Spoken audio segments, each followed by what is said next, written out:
I will not say that switching to eggs in the morning caused calmer behavior, but there definitely appears to be some sort of correlation there. So thank you again to Element for sponsoring this video. And welcome to another Kilby Life video. For those of you that don't know me or haven't seen my face before, I am Elizabeth. I will often in comments refer to myself as the Kilby wife.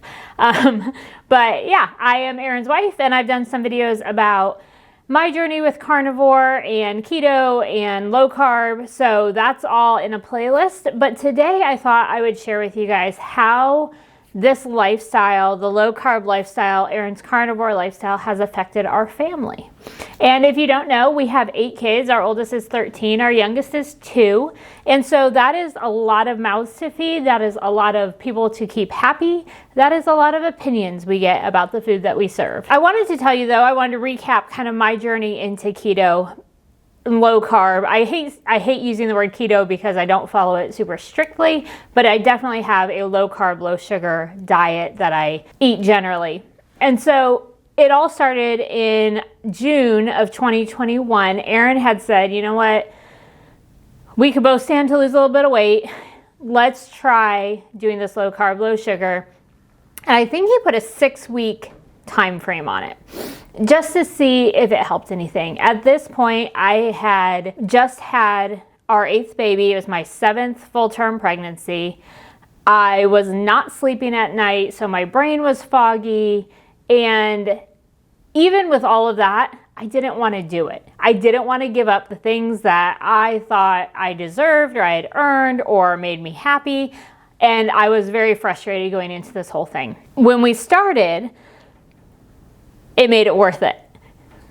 But when we started initially, the kids weren't super affected by the way we were eating. I was substituting things, but a lot of times it was cooking the same meals, but with either pieces that I could eat or me and Erin and I could eat, but not necessarily taking anything away from them and what they were eating regularly. For example, like if I made spaghetti and meatballs, Erin and I could eat the meatballs with the spaghetti sauce. We use a no sugar sauce, but not have the noodles or bread or whatever. And so for a long time, that's really what we did, was we tweaked meals or made components of meals separately so that they could have what they were used to, and we had something that was low carb, low sugar. For a long time, it seemed like that really worked well, but honestly, I have kind of a standing rule that I'm not a short order cook, and so it wasn't really serving all of our needs, and I felt like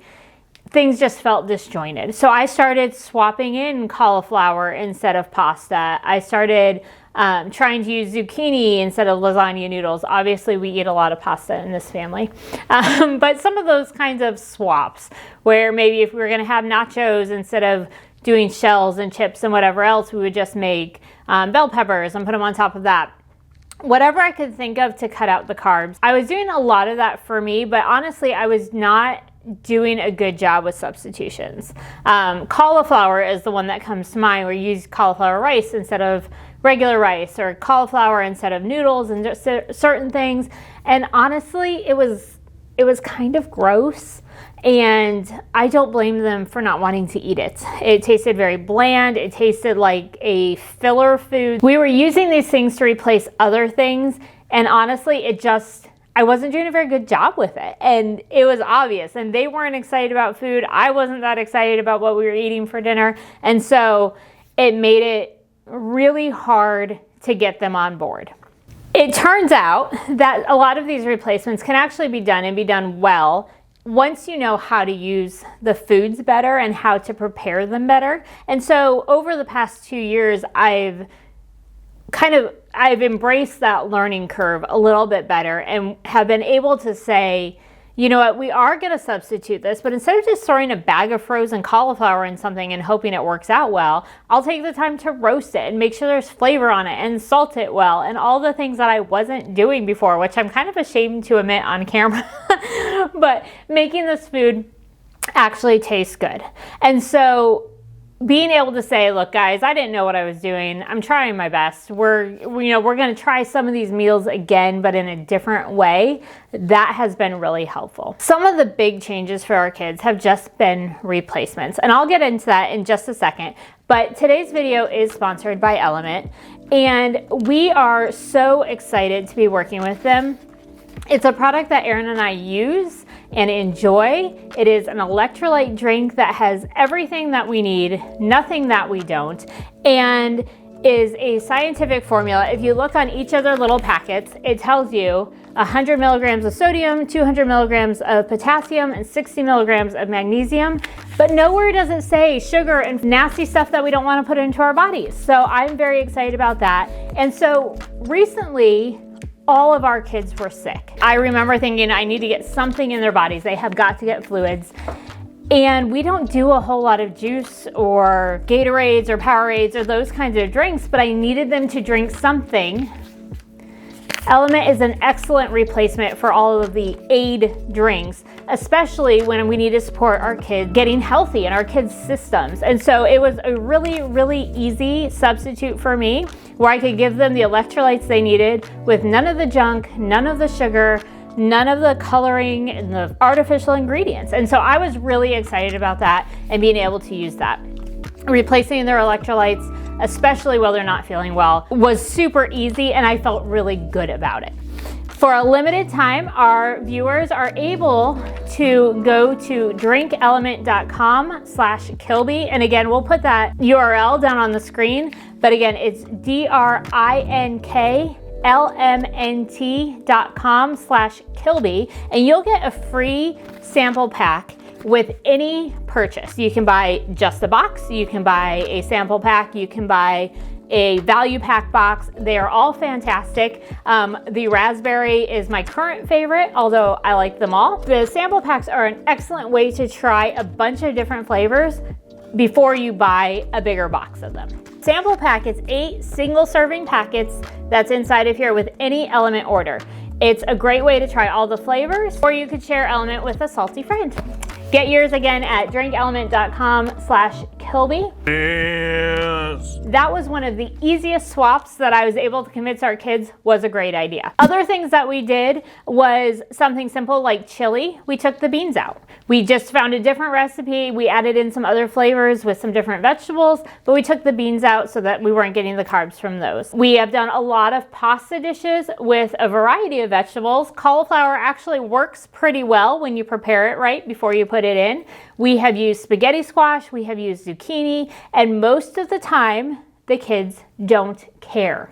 It's not that they prefer necessarily the vegetables over the spaghetti, but if I'm giving them something that tastes similar, they generally don't mind. Every once in a while when they're coming to the table, they'll grumble a little bit.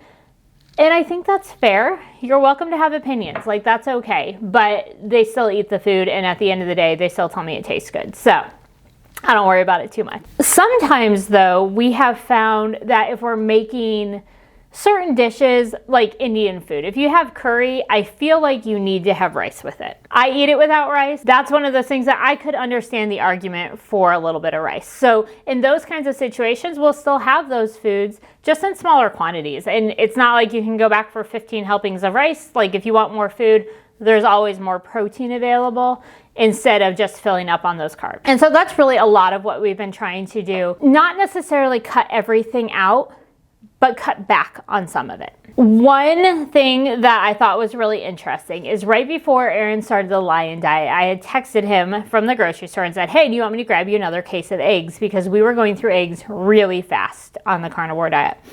And he said, yeah, definitely grab one. And so I did, and then like that night, he decided he was going to start the Lion Diet in like 2 days. And that's not enough time to eat 60 eggs, no matter how many eggs you eat a day. It's just not, I mean, it could be done, but it was a lot of eggs that we then just had sitting in the fridge. And so I thought, okay, well, I'm going to start cooking these up for breakfast for the kids. Just because I wanted to get them used before they went bad, and why not? Eggs are a breakfast food.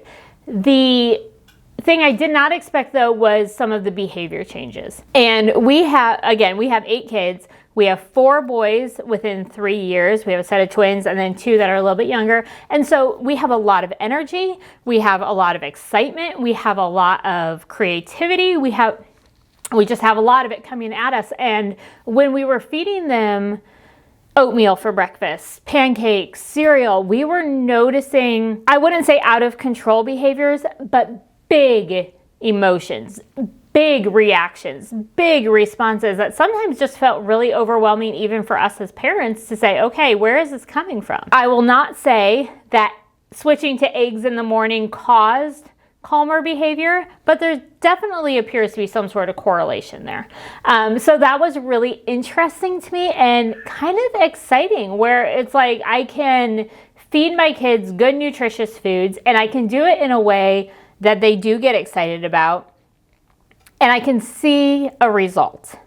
So what we've kind of the compromise that we've reached is they all really seem to like breakfast burritos. So I will take 1 tortilla per child, fill it with as many eggs as that kid can eat, sprinkle it with cheese if they desire, or we will have a day where I'll just ask them individually, one at a time, okay, what kind of eggs do you want? I can omelet them, I can fry them, I can scramble them. What do you want? And so I think they enjoy having a little bit of power over that and a little bit of decision making when it comes to what they're eating every day.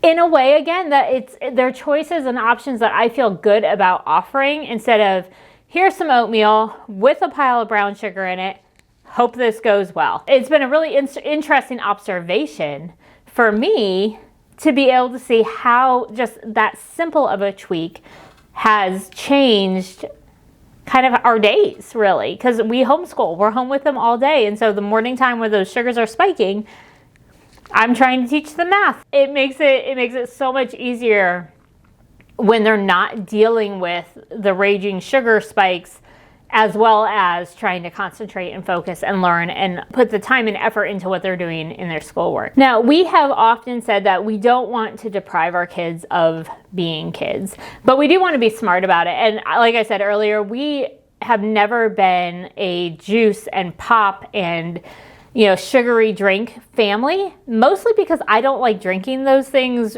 just for myself. I never really have, and so I don't buy them. We haven't really had to make any changes there. We haven't had to cut something back that they're all used to getting all of the time. We do desserts in our family, but again, they're not necessarily an everyday expected thing.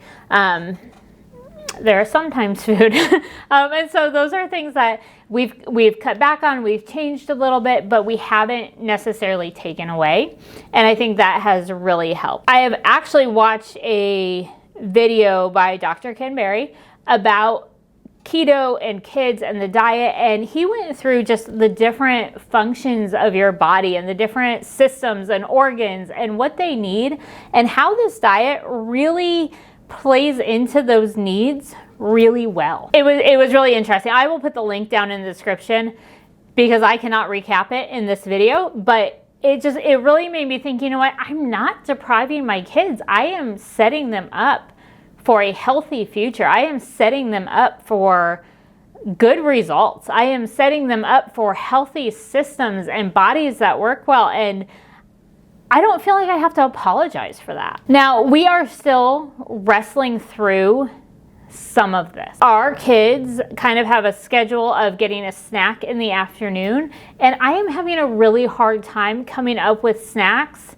that they are excited about, and I am good about giving them, good with giving them. I feel like right now we've done a lot of pretzels, we've done a lot of crackers, we've done a lot of those kinds of things that, I mean, they fill their stomachs, but I don't think they're super beneficial. And so I have been trying to figure out ways to have snacks available that feel beneficial for everybody. I am okay with them having a fruit. So we usually keep bananas and apples on hand. I'm okay with them having fruit. I'm okay with them having cut up vegetables. But that has been one of the hardest areas to say, what can we replace the standard stuff that we've been eating with and keep everybody happy? So if you have any fantastic snack ideas for kids, let me know. I would be overjoyed to get some good ideas. And again, I don't really want to fill them up with artificial sweeteners. I don't want to fill them up with, grains that aren't going to be good for them, all of those things. So any ideas, I'm happy to take them. Another thing that we have been talking about is bread. We do a lot of peanut butter sandwiches, peanut butter and jelly sandwiches, and that's, a whole nother issue. But I feel, so we've kind of tackled dinner. We kind of tackled breakfast. Now we're looking at lunch and snacks is really kind of where we're at. We're talking about, can we make our own bread? What flour, do we use just standard flour, because that's still seems less egregious than buying a loaf of sandwich bread where I can't pronounce the ingredients. There's flour, honey, yeast, salt, water. Is that better than all of the things on a standard loaf of bread ingredients list? Probably. And then if we go a step further from that, is there a flour that's better to use? And we've looked into einkorn flour specifically and a few other ones that we can get at a price that is sustainable. All of those things. So these are the things that we are still wrestling with. How can we take what we're doing and do it better? Even if it's not perfect, even if we're not hitting a standard of they have the cleanest, best diets ever, how can we make it better? And so that's what we're working on. And again, not saying you can't be kids, not saying you can't ever have pizza, not saying ice cream's off limits. We're not just saying all of those things are bad. We're just saying, how can we do these things better? I am wrestling with, what are the foods that we just say, it's not worth it. We're not going to eat that. Somebody had posted in the comments about a lemonade that is now grinding up bugs and putting it in there. That just seems weird. So some of those things, we're reading labels a little bit more carefully. Is this something I want my kid to ingest? And not even for the sake of health that these things are all included, but even the simple things like flavorings and colorings and all of the things that maybe that aren't needed. What am I willing to feed my kid and what am I not willing to feed them? We have a garden that produces lots of stuff that Erin works really hard on every year. What do we grow? What do we eat enough of that it's worth putting in the ground? Even if we can't match our consumption of it, maybe we can lower the amount of foods that we're taking in that are sprayed with pesticides. Maybe we can encourage our kids to eat more vegetables because it's so fun to go outside and pick the green beans off the plant itself, and then you feel like you're invested in it. What do we grow? Erin hunts. What do we hunt? What are the things that we go out and purposely source ourselves so it's not being processed through a factory? So it's not being aged in a way that we don't know about, so that it's not being fed all of the things that we don't want to consume.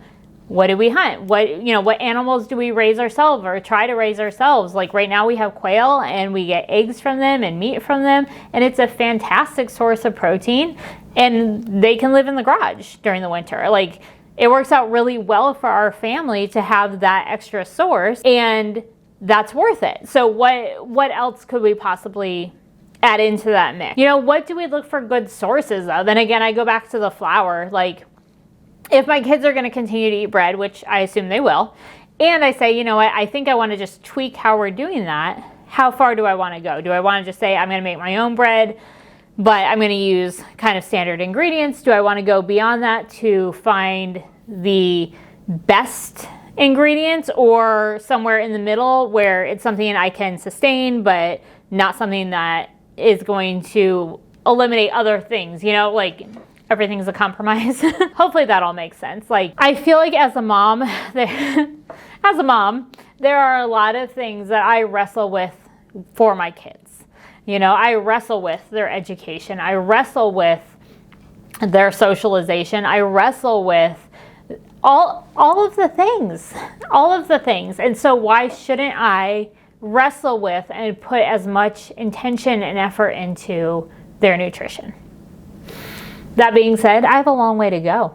Like, I'm 2 years into this journey for myself and just kind of starting to scratch the surface, I feel like, for them. So I'm hopeful that we are setting them up well. I am hopeful that they understand why we are doing what we're doing, and feel like they have some input into the things that they're eating and the substitutions that we're making. I'm hopeful that they're not going to look back and say, my parents deprived us of all the good things and my childhood was horrible, which I don't think they will. But you know what? It's one of those things that I wrestle with as a mom, and I think that's a good place to be. You know, I think if we get too comfortable, the standard anything goes, or we get too legalistic with you have to do this, that, and the other thing, there's danger in both extremes. And so I'm still sorting all that out, but I can say the places that we have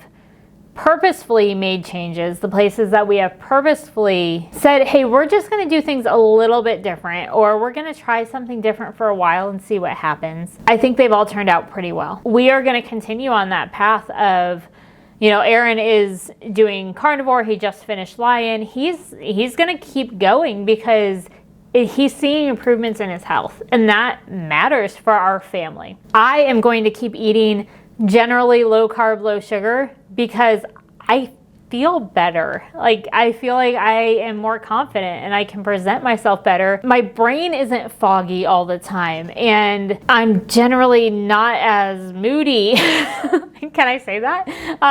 I feel like I'm more even when I'm not spiking my sugar and dealing with the crashes, especially on a day-to-day basis. You know, like, I know that there were times where it's like, I'll eat the food and then I'm grumpy, and then I'll eat the food and then I'm grumpy, and my kids don't deserve that either, you know? So just some evenness for me really matters. And for our kids, we are not ever going to say, you are on a strict low carb, low sugar diet. We're not, and you know, unless we stumble across something that makes us like, no, really.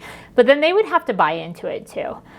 But we are going to say, we're going to keep making realistic changes. We're going to keep making doable changes so that our family as a unit does better. And as a mom, again, I'm good with that. I'm good with wanting to do better. So hopefully that helps. I would love to answer any questions y'all might have about recipes that we've used or tweaks that we've made for certain things. A lot of it has just been a lot of trial and error, and every once in a while I'll make something and it's like, yeah, you guys are right, like, this doesn't taste good. So it's been a lot of trial and error. But if you have any recipes for me that you think kids would like and enjoy, I'm always looking to expand kind of our favorites and branch out a little bit. And if you have any ideas for snacks for these kids, I would love to hear them, because I would like to make some changes there. I don't think we need to throw everything out, but we definitely could use some fresh ideas that they can get excited about too. So I appreciate y'all being here today. I am so grateful that you stuck with me for this video. So please, again, leave me a comment below. Leave me your ideas. Let me know if you guys have made any changes with your eating as a family, if one or both parents has decided to go low carb or carnivore, and what that's looked like for you. I think this is an interesting journey that I am grateful to be on in a community. So thank you all for being here, and I will see you soon. Element for sponsoring this video, and just let you know that no, I don't like the words I am saying.